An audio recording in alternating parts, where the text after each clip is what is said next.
Settle in and let the road grow quiet for a while. This story begins before sunrise on a school bus route in Wisconsin, with frost along the ditch grass and a driver named Carol Nyberg checking an empty seat in her mirror. It was her last morning after 38 years on Route 12, and she expected a few waves. She did not expect the whole township to remember her back. Carol had awakened at 4:12 without the alarm. She lay still beneath the quilt and listened to the furnace come on, the old pipes tick, and her husband Peter breathe in the slow rhythm of someone who had learned not to ask whether she was nervous until coffee. The uniform shirt was hanging on the closet door. Brown slacks, blue polo, light jacket with a district patch.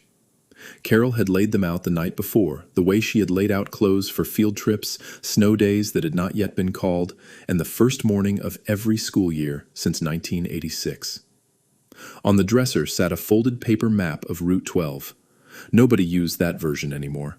The district had tablets, routing software, and little colored screens that told substitute drivers where to turn. Carol's map had been drawn in pencil by a transportation supervisor named Wayne, then corrected in 3 colors as roads changed, families moved, and the township put a bridge over Danner Creek. The paper had gone soft at the folds. At the top, in Wayne's handwriting, were the words, "Start east, sun behind you." Carol touched the map, put it in her jacket pocket, and went downstairs. Peter had made toast. He was 71, retired from the paper mill, and had spent 38 years understanding that school transportation made weather into a personal argument. He had heard Carol answer calls at 5 in the morning, watched her leave birthday dinners to pick up a bus after a breakdown, and learned never to say a storm did not look that bad from the kitchen window. "You want me to follow you?" he asked. "Absolutely not." "I could be subtle. You drive a red pickup with a dent shaped like Minnesota. People do not know that is Minnesota. Everyone knows." He buttered a second piece of toast and set it on her plate. Carol ate half. Before she left, Peter gave her a travel mug and kissed the side of her head. "Bring the bus back," he said. "You can keep the route." That sounded like one of Peter's jokes, but it stayed with her. The bus barn sat behind the district maintenance garage on the edge of town. At 5:20, the sodium lights made every bus the same dull yellow. Carol parked in her usual space and signed the sheet with a black pin attached to the clipboard by string. Bus 12 was a conventional yellow school bus with a flat black hood, air brakes, and 112,000 miles on the odometer. It was not the first bus Carol had driven, or even the 5th. The district replaced vehicles on a schedule. But every bus assigned to Route 12 became Bus 12 in the minds of families, no matter what number was painted beside the door. Carol began the pre-trip inspection the same way she always had: wheels, tires, lug nuts, leaks. Lights, mirrors, windshield, wipers. She opened the hood and checked fluid levels. She tested the parking brake, service brake, warning lamps, stop arm, and crossing gate. Then she walked the aisle, touching the tops of seats as she passed. Drivers develop rituals because rituals catch omissions. Carol's final step was to stand at the rear door, look toward the driver's seat, and imagine the bus full. A coat dropped in the aisle, a mitten under seat 9, a first grader too short to see in the mirror unless Carol leaned slightly left. Empty buses had never looked truly empty to her. They held positions. At 5:48, she started the engine. The heater blew air that smelled faintly of dust. Dispatch crackled through the radio with weather and road notes. No ice reported on the bridge. Gravel crew working near Olson Road. A deer had been struck near the county line. The transportation director, Megan Heller, came over the radio last. "Route 12, you are clear to roll. And Carol, take all the time you need today." Carol pressed the transmit button. "Route 12 rolling, on time." She did not trust herself with more. The first 7 miles carried no students. Route 12 began at the far eastern edge of the district, where dairy barns sat back from the road and mailboxes leaned away from snowplows. The sky was dark blue above the tree line. Each time the bus climbed a hill, Carol could see the thin orange beginning behind her, exactly as Wayne's map had promised. "Start east, sun behind you." Carol had not planned to become a bus driver. At 26, she had a 2-year-old son, a husband on rotating shifts, and a part-time bookkeeping job at an implement dealer. When the dealer closed, a neighbor said the school district needed substitute drivers. She laughed. Carol could drive a tractor, but a school bus seemed like a building with wheels. The district paid for training. She learned mirror zones, railroad crossings, emergency evacuations, and how much distance a bus needed to stop on packed snow. She earned the required commercial license and passenger and school bus endorsements. The first time she practiced backing between cones, she knocked over 4. Wayne, the transportation supervisor, reset them without comment. On her second try, she knocked over 2. "Improving," he said. On her 4th try, she touched none. Wayne handed her the paper route map 2 weeks later and rode behind her in the first row. Route 12 had 31 stops then. Some roads were unpaved. The old bus had a manual door handle that pulled at Carol's shoulder and heaters that produced noise more reliably than warmth. At the first house, a boy in a red knit hat refused to climb aboard because Carol was not Mr. Lang, the regular driver. His mother stood behind him in slippers. Carol opened the door and waited. "Mr. Lang knows my name," the boy said. Carol looked at the route sheet. "You are Matthew Grady. You are in 2nd grade, and your stop is number 1. I am Carol, and if you come aboard, you can tell me what else Mr. Lang knows." Matthew considered the offer. Then he climbed the steps. By the end of that week, Carol knew all 31 names. That was the first rule she made for herself. A student should hear their own name from the driver within the first 3 mornings. Not sweetheart, buddy, young lady, or you in the green coat. Names told children that the adult at the wheel had registered their existence. The second rule was that the bus did not move until every child had reached the safe place on the correct side of the road. Carol had watched drivers wave children across too early during training. She never did. Lights on, stop arm out, traffic stopped, child visible. Only then did she signal. The third rule arrived later and was harder to phrase. The bus was not a courtroom, but it could not become a place where cruelty traveled free. Carol learned that one in her 7th year, when a middle school boy named Darren Pike spent 3 weeks calling a smaller boy farm smell. The smaller boy, Eli, stopped sitting near anyone. He boarded with his jaw locked and stared out the window for 40 minutes. Carol heard the name once. She pulled into the safe turnout beside St. Luke's Church, set the brake, and turned in her seat. "Darren," she said, "you may be trying to entertain 6 people. You are making one person dread this bus. Those numbers do not work for me." Darren turned red. Someone laughed, but Carol waited until the laughter died. "You will sit in seat 2 for a week. You will use Eli's name. If you cannot do both, I will explain the problem to your principal and your mother with you present." No speech, no public demand for an apology. Carol knew forced apologies were often performances for adults. Darren sat in seat 2. 4 days later, he asked Eli whether he wanted to trade baseball cards. It did not make them friends, but the nickname stopped.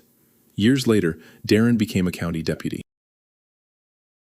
Whenever he saw Carol at the grocery store, he greeted her by name. The first stop on Carol's final morning was still the Grady farm. Matthew had grandchildren now.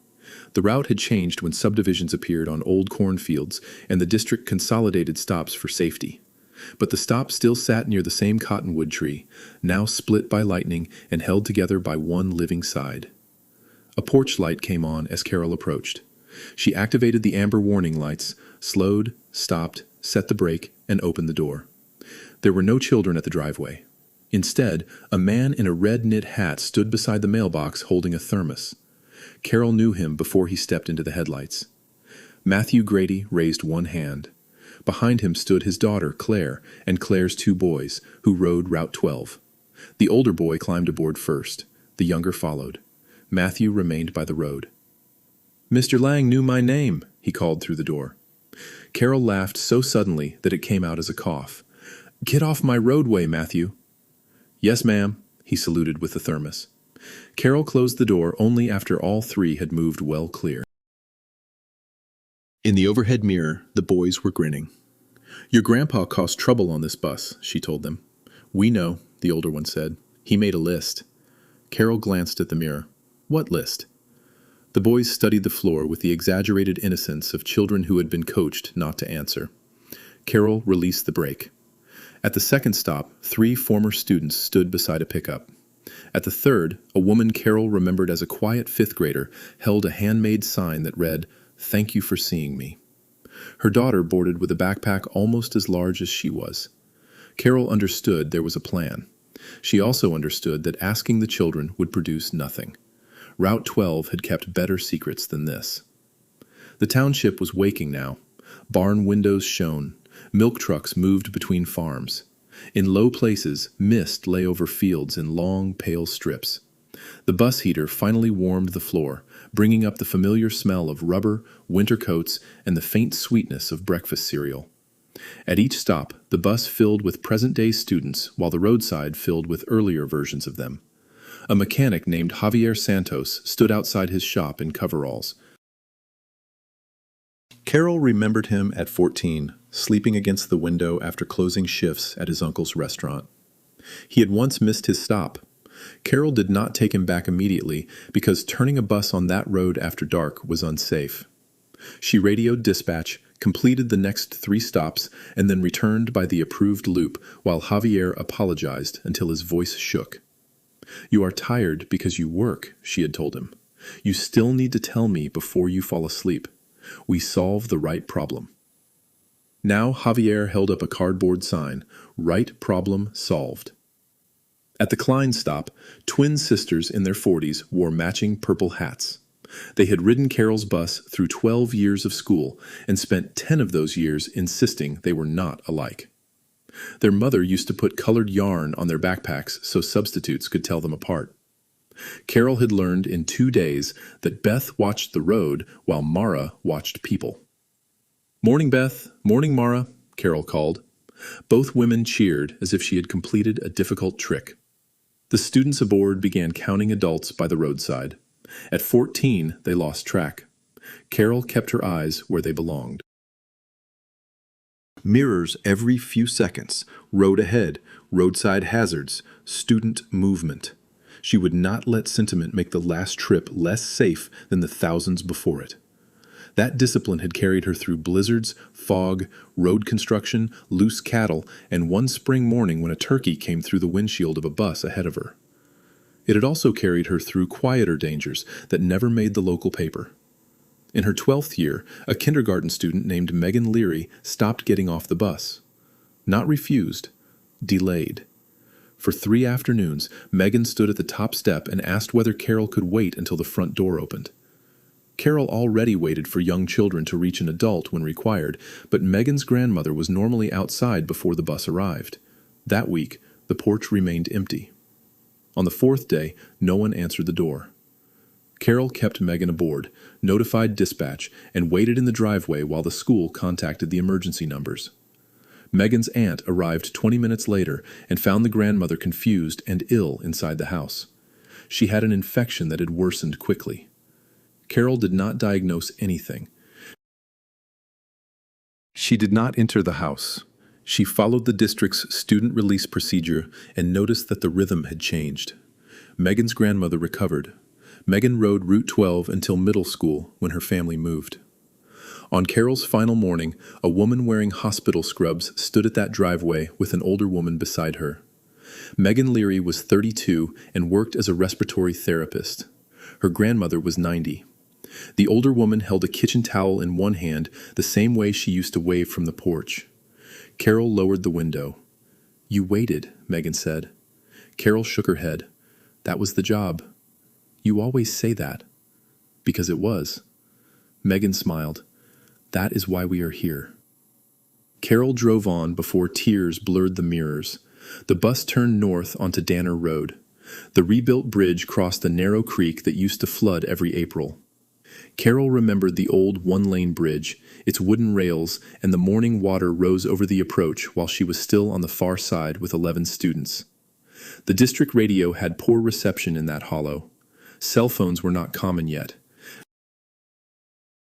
Carol stopped well before the water, backed to a farm lane with a spotter from among the older students only after securing everyone, and waited at the Carlson farm while the office reached parents.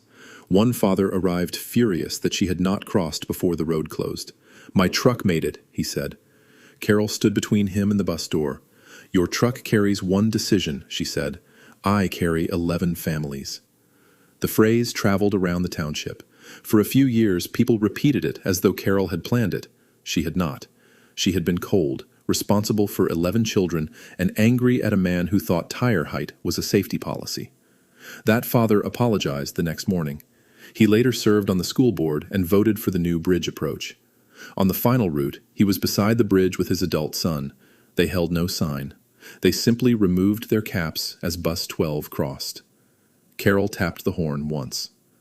The sun was above the trees now, low enough to shine directly into the passenger windows. It illuminated dust in the aisle and turned the edges of children's hair gold. One little girl pressed both palms to the glass each time she saw a crowd. "How do they all know you?" she asked. "I drove them to school." "All of them?" "Not at once." The child considered 38 years and apparently found it unreasonable. "Were you always old?" Middle school students tried not to laugh. Carol looked at the mirror. "Only on Mondays." The bus erupted anyway. Carol had been 31 when she took Route 12 permanently. Her son Adam was 7 and rode behind her for 5 years. At school, he called her Mom. On the bus, after one warning from a boy in 8th grade, he called her Carol, like everyone else. She had worried that driving her own child's route would embarrass him. It did, sometimes. She knew when Adam had detention before he told her, because the late bus driver called the barn. She knew which girl he sat beside in 7th grade and pretended not to. She knew when his friends stopped saving him a seat. The hardest year of Adam's childhood was not dramatic enough to receive a name. He was 13, Peter was working nights, and Adam became quiet. He ate, slept, attended school, and answered questions with "fine." Carol watched him in the long mirror every morning and saw him arrange his face before getting off. One afternoon, after the other students left, Carol closed the door and kept the bus parked at their driveway. "You do not have to tell me now," she said, "but fine is doing too much work." Adam stared at the seat in front of him. A week later, he told her 2 older boys had been cornering him near the locker room and taking small things from his backpack. Carol did not confront them in the bus aisle. She told Peter, documented what Adam said, and contacted the principal. The school investigated. The behavior stopped, and Adam spent several months meeting with a counselor because stopping an act does not immediately stop its echo. Carol wondered afterward how many other children arranged their faces before the bus door opened. She began checking more carefully, not for sadness, which can look like fatigue, but for change. A loud child suddenly silent. A careful child repeatedly missing the bus. A student who always sat with friends moving to the front alone. Drivers were not therapists or detectives. They were, however, adults who saw children at the same threshold twice a day. That threshold mattered. At the Olson Road stop on Carol's last morning, Adam stood with Peter beside the red pickup. Adam was 45 now, a civil engineer in Madison, and had driven up before dawn without telling her. Beside him stood Carol's granddaughter Sophie, who was 9 and holding the old red lunchbox Adam had carried in 2nd grade. Carol set the brake and opened the door. "You are blocking a designated stop," she said, because if she said anything else, she would cry. Adam climbed the first step but did not enter the aisle. Adults were not supposed to board without authorization, and even on the final morning, Carol kept the rule. "Mr. Lang knew my name," he said. The students groaned because the line had clearly become part of the plan. Carol looked at Peter. "You told him." Peter spread his hands. "Township conspiracy." Sophie held up the lunchbox. A strip of masking tape on the lid read, "Adam Nyberg, 2nd grade," in Carol's handwriting. "Dad says you found this on the bus 9 times, Sophie said. "Your dad had a gift." Adam reached into the lunchbox and took out a folded card. He handed it to Carol without stepping farther inside. "Read it later," he said. "Good plan." Then he lowered his voice. "You saw me, before I could say it." Carol looked at the children behind him and answered just as quietly, "That was the job." Adam nodded. "I know." He stepped down. Carol closed the door when all 3 were clear, checked the mirrors twice, and pulled away. The card stayed beside her seat for the rest of the morning. Carol did not know yet that Adam's card contained the sentence she had been trying to name for most of her career. She would read it only after every student was off and she had checked the bus from front to back. Before that, Route 12 still had children to carry, and the final surprise was waiting behind orange cones at the school. Route 12 entered the village limits at 7:20. Here the stops came closer together. Houses replaced fields. Former students stood on porches because there was not room near every curb. Someone had tied blue and gold ribbons to signposts. A diner employee came outside with an apron over her coat and rang a handbell. The present students had stopped pretending this was a normal morning. They waved through windows and called out names when they recognized parents, aunts, coaches, and neighbors. Teenagers, who usually wore earbuds, had removed them. Carol heard fragments behind her. She drove my mom. That is my dentist. Why is the principal by a mailbox? He used to live there. No way she remembers all of them. Carol did not remember every child equally. That was the truth. 38 years contained thousands of names. Some stayed attached to sharp scenes. Others returned only when someone supplied a sibling or a road. A few had faded almost completely. But she had remembered them when they were hers to carry. There was Daniel Cho, who boarded every morning with a violin case and once practiced finger positions silently against his knee for an entire winter. There was Wendy Koss, who read library books under the dim aisle lights and missed her stop twice. There was Russell Green, who could imitate the radio static so perfectly that Carol answered him once. There were children whose parents left, whose farms failed, whose teams won, whose houses burned, whose babies later rode the same route. Carol knew the morning after a family had received bad news because the bus stop became either very crowded or very empty. She had learned not to demand explanations. Once, a high school senior named Kim Alvarez boarded in November wearing the same sweatshirt 4 days in a row. Carol noticed she was carrying all her school supplies in a grocery bag. At the end of the route, Kim asked whether Carol knew where someone could stay for a night. Carol kept the bus at school, contacted the counselor through dispatch, and remained nearby until the counselor arrived. Kim's family situation was unsafe. The proper adults arranged temporary housing and services. Carol did not take Kim home. She did not promise secrecy she could not keep. She did not make herself the hero of a problem that needed trained people and legal safeguards. She did give Kim the spare pair of knit gloves from the bus emergency box because Kim's hands were bare. On Carol's final morning, Kim stood outside the district social services office with those gloves framed behind glass. She had become a family support specialist. The frame was ridiculous and beautiful. Her sign read, "You called the right people." Carol slowed enough to read it, then continued toward the school. There were celebrations, too many to count. Children brought state tournament medals aboard and passed them from seat to seat. One boy announced his adoption had become final and received applause so loud Carol pulled into a safe lot until everyone settled.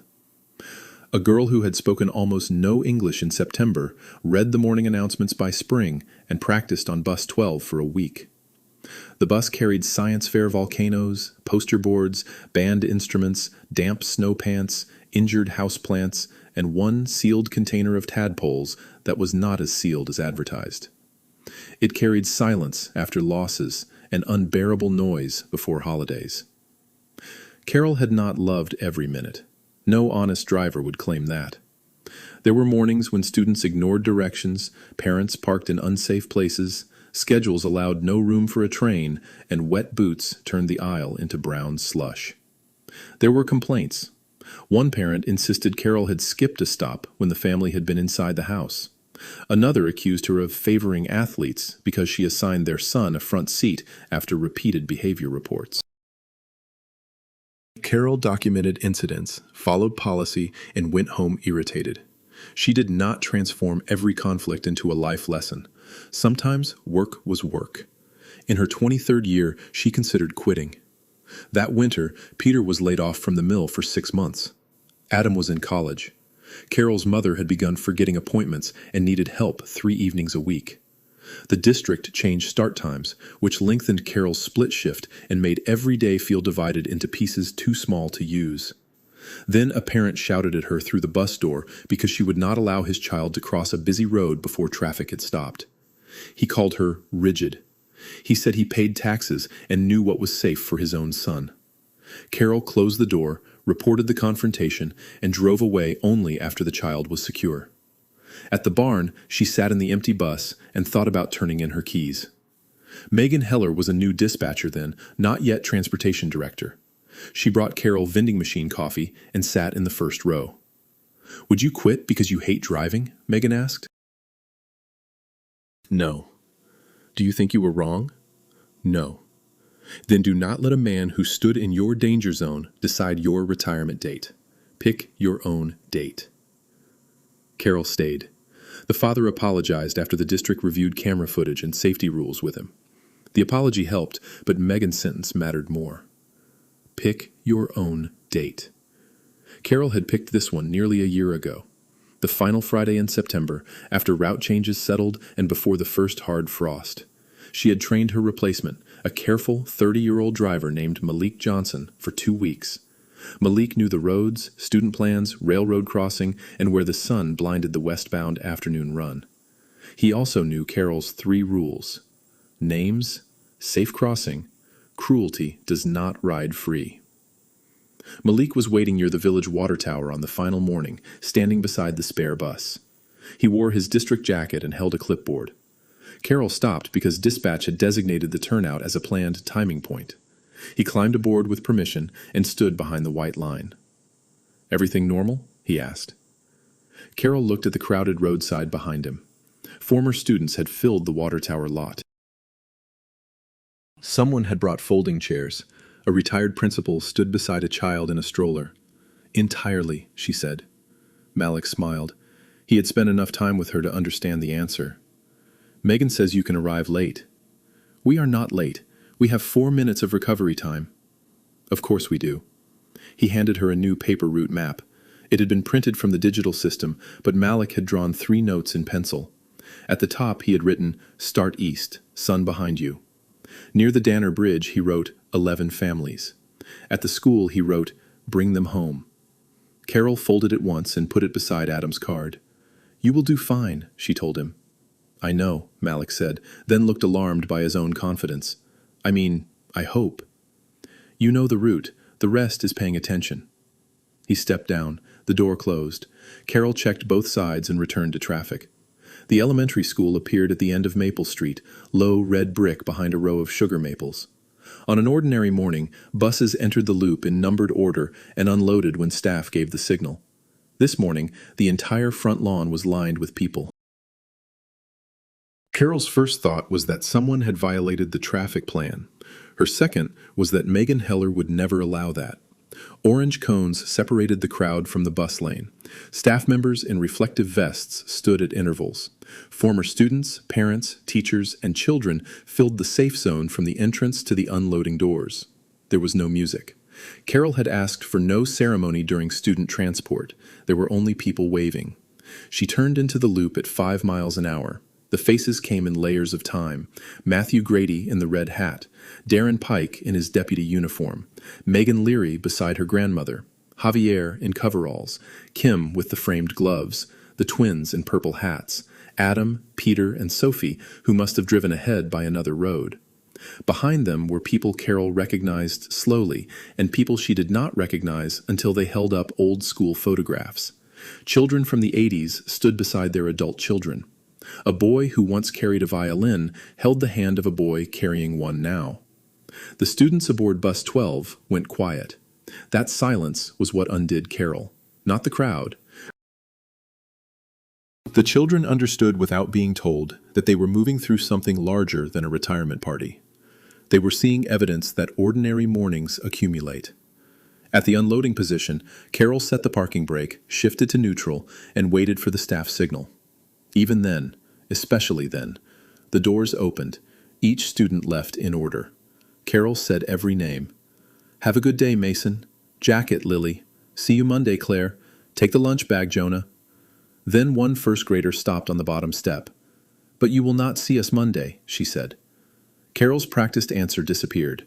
"No," she said. "Malik will, and he knows your name." The girl thought about it. "Does he know I sit by the window?" "He does now." She nodded and stepped down. After the last student exited, Carol did not leave the seat. The morning route was not complete until the bus was checked. She closed the door, turned on the interior lights, and walked from front to back, examining every seat and the floor beneath it. At seat 9, she found a mitten. Of course she did. It was small, pink, and damp at the thumb. Carol held it up to the window. A teacher outside pointed toward Lily, who came running with one bare hand. Staff returned the mitten after Carol reopened the door under the unloading procedure. Then Carol walked to the rear again and looked toward the empty driver's seat. For 38 years, she had imagined the bus full during the morning check. On the final day, with the aisle empty and hundreds of people outside, she saw positions one last time. Matthew in the red hat. Adam pretending not to know his mother. Eli looking out the window. Kim holding grocery bags. Megan waiting at the step. Children asleep, laughing, frightened, loud, sick, triumphant, or simply bored on the way to school. Empty buses held positions. Carol returned to the front and took Adam's card from beside the seat. The outside of it showed a yellow bus drawn by Sophie. Inside, Adam had written one paragraph. "You taught me that noticing is not the same as prying. You noticed, then you found the person whose job it was to help. I use that every day with my own daughter and with the people who work for me. You thought you were driving us to school. You were showing us what responsible attention looks like." Below it, Sophie had printed, "Grandma knows my name." Carol read the card twice. Megan climbed aboard and stood behind the line. "Ready?" "No." "Good. We scheduled 10 minutes." Carol laughed and wiped her face with the heel of her hand. Megan asked whether she wanted the crowd to come closer after the bus was secured and student transport was finished. Carol nodded. She shut down the engine. The sudden quiet felt enormous. When she stepped off bus 12, the applause began. It was not thunderous at first. It moved along the line, gathering as people recognized that she was finally outside the driver's seat and could receive it. Carol stood with one hand on the door rail. Peter reached her first. He did not make a speech. He took her travel mug, which was what he had done at the end of hard days for nearly half a century. Then came Adam and Sophie, Matthew, Megan and her grandmother, former students whose names returned at the sound of their voices. Others introduced themselves and supplied a stop, a sibling, or a year. The blue house before the bridge. I was Mara's little brother. You waited when my mom's car would not start. I threw up in the heater vent. Carol remembered that one immediately. For almost an hour, people handed her cards, photographs, and small stories. No expensive gift appeared. That had been Megan's instruction. The township gave Carol a wooden box built by the high school shop class. Inside were index cards organized by road name. Each card carried one memory. Olson Road. You always waited until our kitchen light came on in winter. Danner Road. You would not cross the floodwater even when my dad yelled. County Line. You said my name right on the first day. Maple Street. You gave me a seat near the front without making me explain in public. The box was a route made of sentences. Carol took it home in Peter's red pickup after another driver returned bus 12 to the barn. She had imagined she would insist on driving the bus back herself. Instead, when Megan asked, Carol realized the final completed duty was the post-route child check, not possession of the keys. She handed them over. At home, Peter put the wooden box on the kitchen table. Carol changed out of the uniform shirt and hung it on the closet door, unable to put it in the laundry. They spent the afternoon reading cards. Some memories were major events Carol remembered clearly. Others were tiny and entirely gone from her mind. A heater adjusted toward cold feet. A birthday acknowledged over the radio after the bus had stopped. A backpack zipped before a child stepped into rain. One card thanked her for never asking why a father had stopped appearing at the driveway. Carol had believed consistency disappeared into the day it served. The cards told her otherwise. At 4:12 in the afternoon, exactly 12 hours after she woke, she sat on the porch with Peter. A school bus sounded on the county road. It was Malik on the return run. Carol stood before she meant to. Bus 12 slowed near their driveway, though they were not a student stop. Malik did not activate warning lights or stop in the roadway. He simply passed at the legal speed and lifted one hand from the wheel. Every child on the right side was waving. Carol raised both arms. The bus continued toward Olson Road, carrying children home. Retirement did not become easy the next morning. Carol woke at 4:12 again. For 3 weeks, she measured time by where the bus should be. At 5:48, leaving the barn. At 6:12, first stop. At 7:20, village limits. At 3:35, the Danner Bridge. Peter suggested travel. Carol said she did not want to go anywhere with an itinerary. She cleaned a closet, reorganized the pantry, and discovered that nobody needed the spice jars alphabetized. She attended one water aerobics class and disliked the music. She considered volunteering at school, then decided Malik deserved to own the route without Carol appearing in his mirrors. That decision was harder than handing over the keys. Malik called after his first week, not because he was lost, but because a middle school student had begun sitting alone near the front. He wanted to know whether Carol had context he was allowed to share. Carol said she did not. Then she asked what had changed, what he had observed, and whether the student had violated any rule. Nothing had happened. The seat change was simply a change. "Notice," Carol said, "do not invent. If it continues, follow the district process." 2 days later, Malik learned the student's friend had changed routes after moving between parents' homes. The child was lonely, not unsafe. A counselor helped connect him with an activity group. Malik texted Carol 3 words: "Right problem solved." She printed the message and put it in the wooden box under water tower. Here is what happened next. 2 years after Carol's last morning, Route 12 still starts east with the sun behind it. Malik drives it. He has added one rule of his own: never assume silence means consent. Carol approved of the rule and tried not to sound as proud as she was. The district placed Wayne's original paper map in a frame at the bus barn. Beside it is Malik's printed map with the pencil notes. Drivers in training hear the story of the flooded bridge, but Megan tells it as a decision-making lesson, not a legend. Water over a road means stop. A parent's pressure does not change vehicle clearance or district policy. 11 families still outweigh one impatient opinion. The wooden memory box remains on Carol's kitchen table because she has not found a better place for it. Every September, 1 or 2 new cards arrive. Former students heard about the collection late. Some need a year before deciding what to say. Carol and Peter did travel eventually. They drove around Lake Superior with no schedule except motel checkout. Carol sat in the passenger seat and pressed an imaginary brake twice on the first day. Peter told her retirement would be shorter if she continued. Adam visits more often. Sophie is 11 and now finds the old lunchbox embarrassing, which Carol considers historically appropriate. When Sophie says she is fine in a voice doing too much work, Adam waits, notices, and finds the right question. He does not always get an answer. Responsible attention is not a magic key. It is simply the promise to remain available.